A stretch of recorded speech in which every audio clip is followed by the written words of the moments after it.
हैं कि डेफिसिट का मतलब क्या होता है, जरा एक बार पहले इसको समझने का प्रयास किया जाए। बहुत ध्यान से सुनिएगा। हमारे पास चार शब्द आते हैं प्यारे बच्चों। एक शब्द आपके सामने आता है, सबसे पहले हम लोग कहते हैं आपके सामने रिसिप्ट। क्या बोला जाता है आपके सामने? रिसिप्ट। ठीक, रिसिप्ट हो गया आपके सामने। दूसरा आपके सामने एक शब्द आता है, what is the meaning of expenditure. Expenditure का मतलब होता है व्यय, रिसिप्ट का मतलब होता है आय। और रिसिप्ट और एक्सपेंडिचर का जो डाटा है यही आपके सामने कहलाता है बजट। ये क्या कहलाता है? ये बजट कहलाता है। ठीक, बजट का मतलब है रिसिप्ट और एक्सपेंडिचर का व्यय, मतलब व्यय का डाटा। रिसिप्ट का मतलब है जो सरकार की इनकम है, और एक्सपेंडिचर का मतलब है जो सरकार का खर्चा है। देखिए, जो हमारा आपका जो रिसिप्ट होता है, जो सरकार की आय है, ये दो तरह से होती है। एक जिसे आप लोग कहते हैं रेवेन्यू रिसिप्ट। ध्यान से भी सुनिएगा, बहुत ध्यान से, बहुत शानदार तरीके से समझाएंगे, एग्जाम्पल लेके बस आप सुनते रहिएगा। एक जिसे आप लोग कहते हैं रेवेन्यू रिसिप्ट, यानी कि राजस्व आय, इसे आप लोग कहते हैं राजस्व आय। ठीक है, अब हिंदी में बहुत ज्यादा नहीं लिख रहे हैं, बस लिख दे रहे हैं। और एक आपके सामने होता है, इसे हम लोग कहते हैं capital receipt. Capital receipt, capital receipt का मतलब के सामने होता है पूंजीगत आय। पूंजीगत आय, ठीक। ऐसे जब एक्सपेंडिचर में जाएंगे तो बच्चों, तो फिर एक्सपेंडिचर भी आपका दो तरह का होता है। एक जिसे आप लोग कहते हैं रेवेन्यू एक्सपेंडिचर, रेवेन्यू एक्सपेंडिचर। और एक आपके सामने होता है, इसे हम लोग कहते हैं capital expenditure. Capital expenditure, clear है?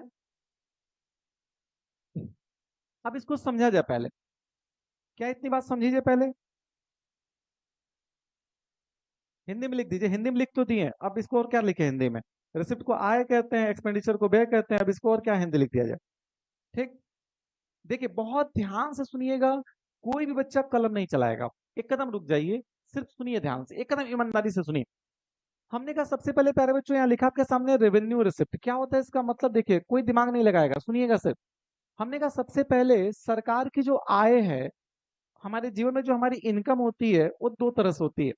एक इनकम हमारी ऐसी होती है, हमने एक ऐसे जगह से पैसा कमाया, एक ऐसे जगह से पैसा हमने लिया जिस पैसे को हमें लौटाना नहीं है, वो हमारा है। जैसे इस कोचिंग में मान लीजिए हम काम कर रहे हैं, कोचिंग में पढ़ा रहे हैं, तो कोचिंग से हमें सैलरी मिलती है। वो जो हमें सैलरी मिली, क्या वो हमें लौटाना पड़ेगा? कोचिंग को नहीं लौटाना पड़ेगा। तो जो हमें लौटाना नहीं है, मतलब जिसपे लाइबिलिटी ना हो, ऐसी इनकम जिसपे लाइबिलिटी ना हो, जिसको वापस करने की जिम्मेदारी ना हो, उसी को कहा जाता है आपके सामने रेवेन्यू रिसिप्ट। क्या कहा जाता है? Revenue receipt. मतलब ऐसा आय जो लौटाने की जरूरत ना पड़े। दूसरा हमने कहा कि मान लीजिए हम जब होली का समय आया, और इस बार होली में हम घर गए, तो हम 5 लाख रुपए लेके अपने घर पहुंचे। कितने रुपए? 5 लाख। लेकिन इस 5 लाख में से 4 लाख रुपए हमारी सैलरी थी, और 1 लाख रुपए हमने किसी से कर्ज मांग लिया था। क्या मांग लिया था बच्चों? कर्ज। तो घर पे जब हम गए तो घर वालों ने देखा कि हम 5 लाख रुपए लेके आए हैं। लेकिन सच्चाई यह थी कि 1 लाख रुपए हमारे पास ऐसा हमारा आय था, ऐसा इनकम था, जो कल हमें आने के बाद लौटाना पड़ेगा। तो जिस सरकार के इनकम पर उसे लौटाने की जिम्मेदारी हो, जैसे आप देखे होंगे अभी सरकार क्या करती है, बहुत तरह की प्रीमियम योजनाओं को चलाती है। जैसे अटल पेंशन योजना में सरकार आपसे क्या ले रही है? आपसे प्रीमियम जमा करा रही है। लेकिन कल जो पैसा जमा करा रही है वो सरकार को लौटाना पड़ेगा ना। तो अभी जो पैसा सरकार जमा करा रही है, ये सरकार के आय में तो जुड़ेगा, लेकिन ये आपके सामने वह आय है जो कल हमें लौटाना पड़ेगा। तो इसको कहा जाता है कैपिटल रिसिप्ट। मतलब सरकार की ऐसी इनकम जिसे लौटाने की जरूरत ना पड़े। कैसे जरूरत ना पड़े प्यारे बच्चों? रिटर्न करने की जरूरत ना पड़े। आपके सामने नो रिटर्न, कोई रिटर्न करने की जरूरत नहीं है, उसे कहते हैं रेवेन्यू रिसिप्ट। लेकिन जिस पैसे पर सरकार की लाइबिलिटी हो, सर क्या हो? लाइबिलिटी हो। लाइबिलिटी का मतलब होता है जिम्मेदारी, देनदारी जिसे आप लोग कहते हैं, मतलब इसे कल लौटाने की जिम्मेदारी हो, उस पैसे को कहते हैं कैपिटल रिसिप्ट। जैसे एग्जाम्पल के तौर में हम लोन लिख देते हैं। सरकार जब बजट लाती है तो लोन भी लेती है, क्योंकि उसके पास उतना पैसा रहता नहीं है, तो लोन का पैसा लौटाना पड़ेगा। यह कैपिटल रिसिप्ट है प्यारे बच्चों। लेकिन सरकार जो टैक्स का पैसा पाती है, ये उसे लौटाने की जरूरत नहीं है। टैक्स सरकार पा गई, क्या जो हमसे सरकार ने हमारा जो टैक्स ले लिया, जीएसटी सरकार ने हमसे लिया, क्या वो लौटाएगी? नहीं लौटाएगी। तो जो पैसा लौटाने की जरूरत ना पड़े, उसे कहते हैं आपके सामने रेवेन्यू रिसिप्ट। और सरकार का वह इनकम जो उसे लौटाने की जिम्मेदारी हो, जैसे सरकार लोन लेती है, या आप देखेंगे सरकार क्या करती है, ट्रेजरी बिल बाजार को बेचती है। जब सरकार ट्रेजरी बिल बाजार को बेचती है, जब सरकार पेपर बेचती है बाजार को, और बाजार से पैसा लेती है, तो कल वो पेपर सरकार को वापस खरीदना भी तो पड़ेगा। मतलब लोगों का पैसा लौटाना भी तो पड़ेगा। तो उस चीज को हम लोग कहते हैं कैपिटल रिसिप्ट। क्या ये बात समझ पा रहे हैं प्यारे बच्चों? क्या आप सरकार के द्वारा लाया गया रेवेन्यू रिसिप्ट और कैपिटल रिसिप्ट समझ पा रहे हैं? ठीक।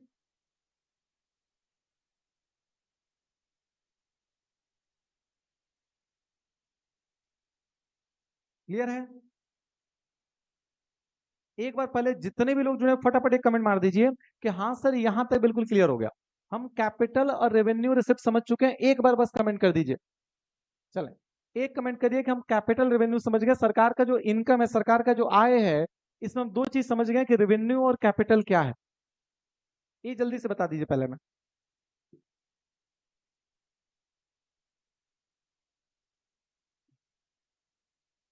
क्या इतनी बात क्लियर है? बहुत शानदार, यश। जया, वीएम मिश्रा, पायल राय, मनीष, विकास, रुचि, श्रेया, कृति, नीरज, फ्रीडम लाइव, सब लोग जुड़ चुके हैं। बहुत शानदार। सौम्या, नेहा, ब्रेन बाइट्स,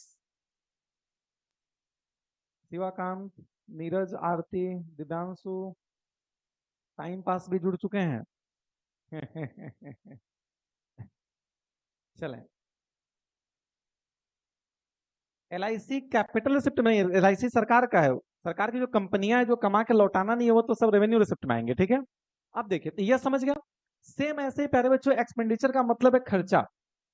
देखिए, अब ऐसा खर्चा जिस खर्चे को कर देने के बाद हमें रिटर्न नहीं मिलने वाला, मतलब जो हमेशा के लिए चला जाए, उसे कहते हैं रेवेन्यू एक्सपेंडिचर। जिसे हमेशा के लिए में चला जाए, जैसे एग्जांपल, सरकार लोगों को सैलरी दे रही है, सरकार आपके सामने लोगों को जो है सब्सिडी दे रही है, सरकार देश के अंदर डिफेंस सेक्टर पे खर्चा कर रही है। सर सॉरी, डिफेंस वाला नहीं लिया जाएगा इसमें, सब्सिडी ले लेते हैं केवल। सरकार जो है सब्सिडी दे रही है, सैलरी खर्च कर रही है, यह सभी चीजें आती है रेवेन्यू एक्सपेंडिचर। मतलब ऐसा खर्चा जो हमेशा के लिए चला जाए, वापस ना मिले, उसे कहते हैं रेवेन्यू एक्सपेंडिचर। अभी फिर एक बार हमें सुन लीजिए, उसके बाद फिर अभी आगे बढ़ा जाएगा। पहले एक बार फिर सुन लीजिए, एक बार पहले फिर हमें सुन लीजिए। ठीक, हाँ, जैसे पेंशन हो गया, बहुत शानदार, पेंशन हो गया। तो हमने क्या कहा प्यारे बच्चे, ऐसा खर्चा जो एक बार अगर खर्च कर दिया जाए तो उसे दोबारा फिर कभी हमें ना मिले। और सरकार सैलरी दे देगी तो क्या वो वापस हमसे मांगेगी? सैलरी नहीं मांगेगी। लेकिन कैपिटल एक्सपेंडिचर का मतलब होता है, पूंजीगत व्यय का मतलब होता है ऐसा खर्चा जो हमारा एक एसेट के रूप में तैयार हो रहा है। जैसे सरकार बना रही है आपके सामने हॉस्पिटल, हॉस्पिटल पे किया गया खर्चा सरकार का एक एसेट है, सरकार की एक संपत्ति तैयार हो रही है। दूसरा, जैसे आपके सामने सरकार ने क्या किया, सरकार ने आपके सामने मान लीजिए जो ब्रिज बना दिए, रोड बना दिए। अब सरकार रोड बनाएगी तो उस पर टोल टैक्स वसूलेगी, सरकार का एक आपके सामने कैपिटल तैयार हो रहा है। यह सरकार मान लीजिए आपके सामने जो है वह क्या कर रही है, तो किसी प्रकार से सरकार किसी मैन्युफैक्चरिंग पे कोई इंडस्ट्री बना रही है। अब सरकार इंडस्ट्री बनाएगी तो वहां से सर वो कुछ ना कुछ सामान बना के बेचेगी, वहां से कमाएगी। तो सरकार का यह खर्चा कैपिटल कहलाता है। अब इसको अपनी भाषा में समझिए, हम जब महीने का खर्चा घर से पाते हैं तो हमारा दो तरह का खर्चा है। एक खर्चा है जैसे हम कोचिंग का फीस दे दिए, अब दोबारा नहीं मिलेगा, चला गया। एक खर्चा है मोबाइल का रिचार्ज करा दिए, चला गया, वह है रेवेन्यू एक्सपेंडिचर। और एक खर्चा यह था कि हमने बाइक खरीद लिया, वह हमारा एसेट है। हमने जमीन खरीद लिया, वह एक एसेट है। मतलब हमारी एक संपत्ति तैयार हो रही है। तो अगर सरकार संपत्ति बनाने के लिए आपके सामने जो है पैसा खर्च करती है, उसको बोलते हैं कैपिटल एक्सपेंडिचर। और सरकार ऐसा पैसा खर्चा करती है जो चला जाता है, वो अब नहीं आने वाला, उसको कहते हैं रेवेन्यू एक्सपेंडिचर। तो देखिए, रिसिप्ट का मतलब रेवेन्यू रिसिप्ट का मतलब ऐसा पैसा जिसको रिटर्न ना करना हो, और रेवेन्यू एक्सपेंडिचर का मतलब ऐसा पैसा जिसे अब पाना ना हो। ऐसे ही कैपिटल एक्सपेंडिचर का, सॉरी, कैपिटल रिसिप्ट का मतलब जिसको लौटाना पड़े।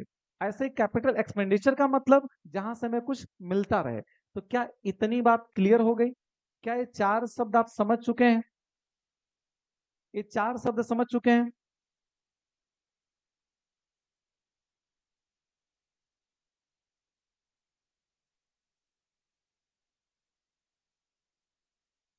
चलो, क्लियर है प्यारे बच्चों इतना? बहुत शानदार। अब एक काम करते हैं, अब समझते हैं दो तीन शब्दों को, पहले ध्यान समझते हैं, ध्यान सुनिएगा भाई। इसका स्क्रीनशॉट ले लीजिए फटाफट से, इसका स्क्रीनशॉट लीजिए पहले, फिर आगे बढ़ा जाए। इसका जल्दी से स्क्रीनशॉट ले लीजिए पहले।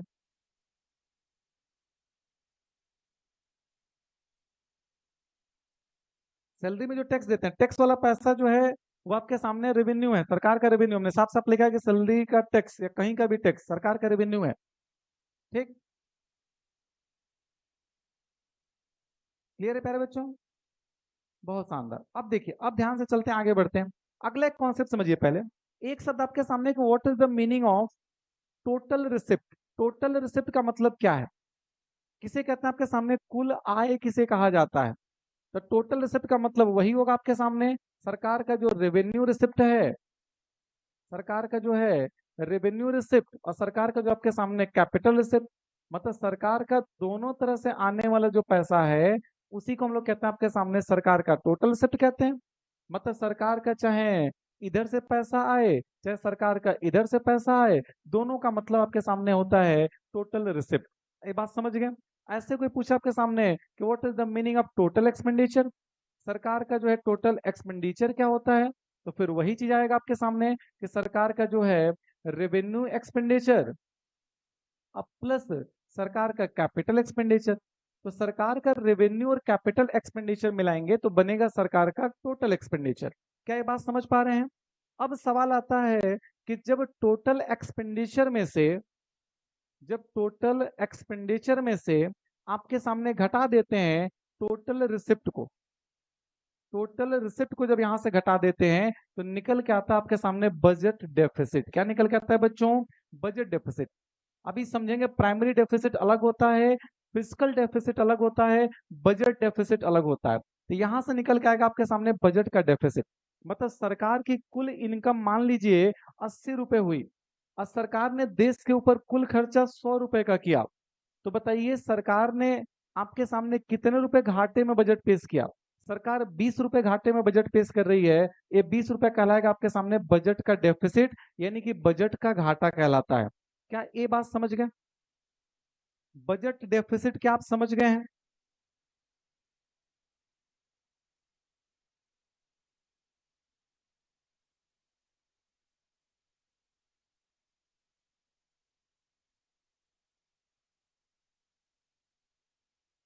बजट डेफिसिट समझ में आ गया कि सरकार का कुल इनकम और सरकार का कुल जो व्यय है, इनका डिफरेंस कहलाता है बजट का डेफिसिट। ये बात समझ में आ गई होगी। चल, अब एक शानदार पॉइंट समझिए कि what is the meaning of physical deficit and primary deficit. बच्चों क्या कहा गया? फिजिकल एंड प्राइमरी डेफिसिट क्या होता है, इसको समझिए पहले। देख, ध्यान से सिर्फ सुनिएगा। एक आपके सामने आता है, इसे हम बोलते हैं फिजिकल डेफिसिट। फिजिकल डेफिसिट का मतलब आपके सामने होता है राजकोषीय घाटा, राजकोषीय घाटा। और एक होता है प्यारे बच्चों आपके सामने जो है प्राइमरी डेफिसिट, प्राइमरी डेफिसिट। इसे कहते हैं आपके सामने प्राथमिक घाटा। बहुत ध्यान से सुनिएगा, कहीं भी कंफ्यूज होने की जरूरत नहीं है, सिर्फ एक बार सुनने का प्रयास करिएगा, ठीक है?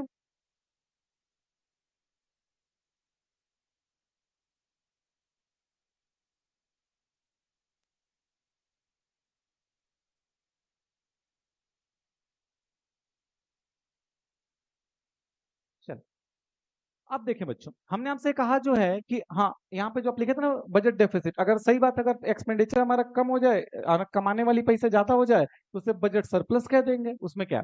देखिए, फिजिकल डेफिसिट का मतलब होता है कि यहाँ पर भी आपके सामने सरकार जो है वो आपके सामने टोटल एक्सपेंडिचर में से,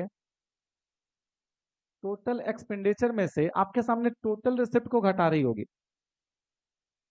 टोटल आपके सामने रिसिप्ट को घटा रही होगी। मतलब बजट डेफिसिट और फिजिकल डेफिसिट में अंतर क्या, पहले समझिए। सरकार का कुल आपके सामने जो खर्चा है, उसमें से अगर सरकार अपने कुल इनकम को घटाती है तो सरकार का निकल के आता है बजट का घाटा। सरकार अपने कुल इनकम में से कुल अपने मतलब सरकार का जो कुल आपका जो खर्चा है उसमें से अपने कुल इनकम को घटा दे, लेकिन सरकार अपने इनकम वाले पैसे में से छोड़ दे, किसको छोड़ दे? याद रखिएगा, आपके सामने बोरोइंग को छोड़ दे। बोरोइंग का मतलब होता है आपके सामने उस पैसे को छोड़ दे जो पैसा आपके सामने क्या है, कर्जा लिया गया है। जैसे एग्जाम्पल, हमने आपको समझाया कि सरकार का कुल खर्चा 100 रुपया था, तो चलिए 100 रुपया यहाँ रख दिया जाए। ठीक, सरकार का खर्चा लिख देते हैं। सरकार की कुल इनकम आपके सामने 80 रुपए थी, तो हमने 80 रुपए लिख दिया। क्या ये बात समझ पा रहे हैं? लेकिन इस 80 रुपए में यह बताइए कितना ऐसा रुपया है जो सरकार के रिसिप्ट में तो है लेकिन वो लोन के रूप में आया है। ये देखिए ना, कैपिटल रिसिप्ट में आपके सामने लोन का पैसा आता है कि नहीं आता है? तो हमारे टोटल रिसिप्ट में लोन का भी पैसा है। तो सरकार के कुल इनकम में से उस पैसे को हटा दीजिए जो लोन का पैसा है। हमने आपसे कहा कि सरकार का जो कुल इनकम है वो मान लीजिए 80 रुपए है, लेकिन इस 80 रुपए में से आपके सामने 15 रुपए ऐसे थे जो लोन के पैसे थे। तो पहले उस 15 को घटाइए तो बचेगा कितना? 65 रुपए। अब बताइए कि 100 में से 65 घटा तो कितना आया? 35 रुपए। यह 35 रुपए सरकार का कहलाएगा फिजिकल डेफिसिट। क्या कहलाएगा बच्चों? फिजिकल डेफिसिट कहलाएगा। मतलब कि प्राइमरी डेफिसिट क्या, अब प्राइमरी पढ़ेंगे, अभी पहले ये दोनों समझिए।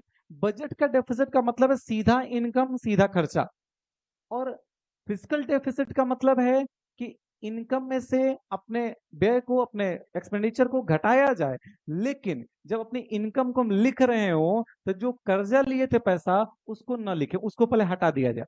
ठीक, ये बात समझ गए? ऐसे जब प्राइमरी डेफिसिट में जाएंगे तो प्राइमरी डेफिसिट का मतलब क्या होता है बच्चों? प्राइमरी डेफिसिट का मतलब आपके सामने होता है कि जो भी हमारा फिजिकल डेफिसिट निकालने पे आया, जो भी हमारा फिजिकल डेफिसिट निकालने पे आया, उस फिजिकल डेफिसिट में से हम किसको घटा दें? तो अपने इंटरेस्ट के पेमेंट को घटा दें। इंटरेस्ट पेमेंट को घटा दिया तो इसका फॉर्मूला होता है, ये होता है आपके सामने फॉर्मूला कि प्राइमरी डेफिसिट का मतलब है कि फिजिकल डेफिसिट में से इंटरेस्ट को घटाइए। थोड़ी ये नहीं समझ में आया होगा, आइए यहां समझते हैं। पहले इधर देखें, अब इसको लिख के समझते हैं, जरा नंबर की वैल्यू को लिखते हैं। सरकार का जो कुल आपके सामने इनकम है, देखिए सीधा आप लिख दे रहे हैं अपनी आम भाषा में, सरकार की इनकम, और यहां हम लिख दे रहे हैं सरकार का एक्सपेंडिचर, सरकार का खर्चा। ठीक है, सरकार का इनकम है, सरकार का आय है, ये सरकार का क्या है प्यारे बच्चों? सरकार का खर्चा है। क्या ये बात समझ पा रहे हैं? हमने कहा सरकार की जो आय है ये आपके सामने दो तरह से मान लीजिए आ रही है। ठीक, एक वह पैसा आ रही है जो सरकार का है, लौटाना नहीं है। क्या नहीं करना आपके सामने? हमने सीधे से लिख दिया आपके सामने कि लौटाना नहीं है। और एक ऐसा पैसा आपके सामने है जो हमने क्या क्या करना आपके सामने? लौटाना है। ऐसे सरकार का जो खर्चा है ये भी आपके सामने दो तरह से, एक वह खर्चा है जो हमेशा के लिए चला जाएगा, हमेशा के लिए, अब वो पैसा लौट के नहीं आएगा।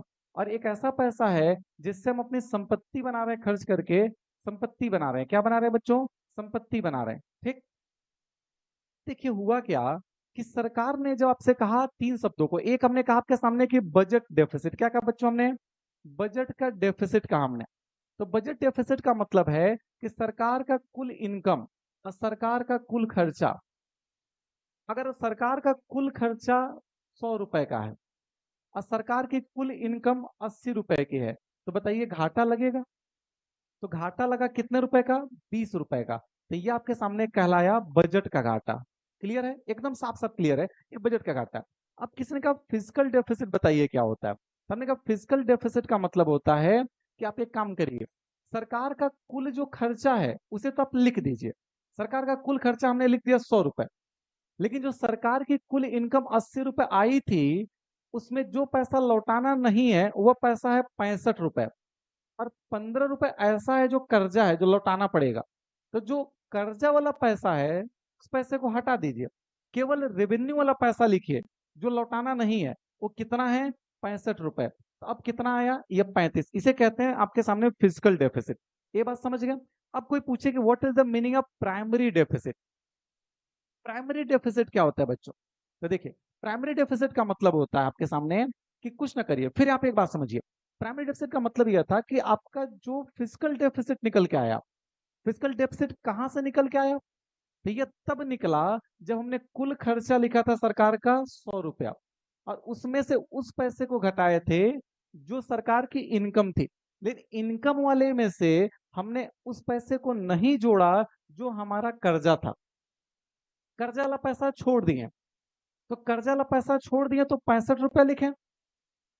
तो ऐसे ही जब सरकार का खर्चा भी लिखेंगे तो इस खर्चे में भी कुछ सरकार का ऐसा पैसा है जो कहीं ना कहीं ब्याज के रूप में जाता है, क्योंकि सरकार जब कर्जा लेती होगी तो ब्याज भी तो देती होगी।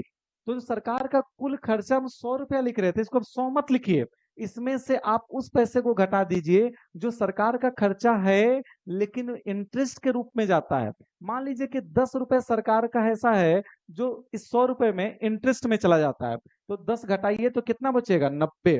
अब बताइए 90 में से 65 घटाएंगे तो कितना आएगा? 25। यह है प्राइमरी डेफिसिट। मतलब सीधा समझिए कि प्राइमरी डेफिसिट का मतलब होता है, प्राथमिक घाटा का मतलब है कि सरकार का कुल इनकम बिना लोन वाला। क्या कहा गया? सरकार का कुल इनकम बिना लोन वाला, बिना लोन वाला। ठीक। और इसमें से घटा दीजिए किसको? इसमें से घटा दीजिए आपके सामने सरकार का कुल खर्चा, सरकार का कुल आपके सामने एक्सपेंडिचर। लेकिन कौन सा एक्सपेंडिचर? बिना ब्याज वाला, बिना इंटरेस्ट वाला। मतलब जो इंटरेस्ट हम नहीं दिए थे, इंटरेस्ट वाला पैसा हटा देंगे तो निकल जाएगा फिजिकल प्राइमरी। अब इसी को दूसरे रूप में आपने लिखा था कि प्राइमरी डेफिसिट का मतलब होता है फिजिकल डेफिसिट। ले लीजिए, फिजिकल डेफिसिट का मतलब था कि हम कुल एक्सपेंडिचर लिए थे और बिना लोन वाला पैसा लिए थे, लेकिन हमें कुल तो लेना नहीं है, हमें इंटरेस्ट छोड़ देना है। इसलिए हम सीधे सीधे लिख दिया कि फिजिकल डेफिसिट निकालने के बाद बस इंटरेस्ट का पैसा घटा दीजिएगा तो आपका प्राइमरी डेफिसिट निकल जाएगा। क्या ये बात समझ पाए हैं? अरे अब समझ पाए हैं? अब वो ना समझे। एक बार जरा जो लोग ऑनलाइन जुड़े हैं पहले वो लोग बताएं कि क्या इतनी बात समझ में आई? क्या ये बात आप समझ पाए? एक बार ऑनलाइन वाले जल्दी से बता दें पहले, फिर आगे बढ़ जाते हैं। इसका स्क्रीनशॉट ले लीजिए, ये जो आपका स्लाइड था इसका पहले स्क्रीनशॉट ले लीजिए।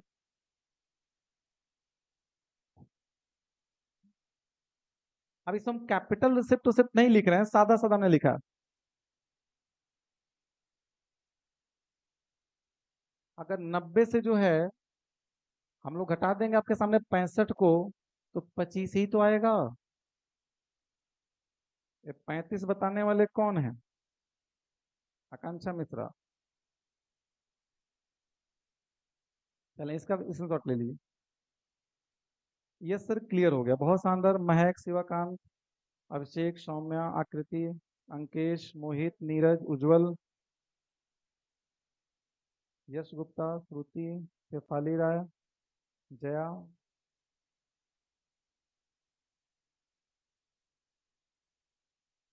क्लियर है इतना?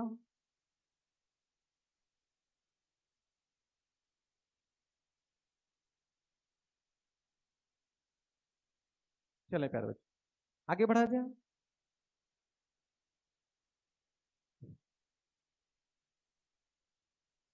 रविंद्र एक दिन हमसे सवाल पूछे थे, रविंद्र सिंह जुड़े हैं ऑनलाइन अगर तो बताएं क्या क्लियर हो गया?